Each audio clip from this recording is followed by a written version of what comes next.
the National Capital Region. We have Cebu, Naga City, Cebu. And then we have... Sir, paulit.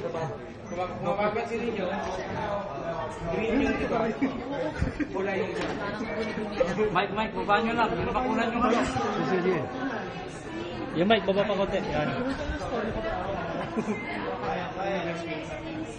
So green, yung nakapasok na, pula, yung hindi pa nakakapasok. So right now, we're still awaiting the results from Region 12, which we know to be represented by Lake Cebu, North Cotabato. Okay?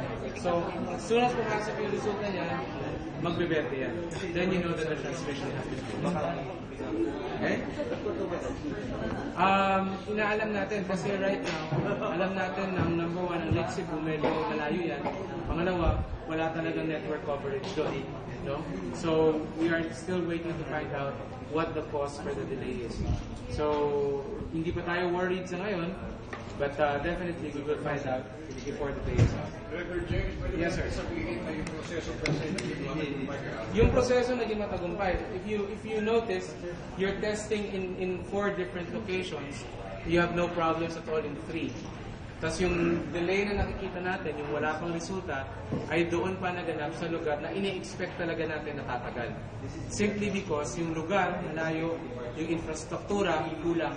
So, alam natin na doon magkakaroon tayo ng konting hintayan. So, yun ang nangyayari ngayon.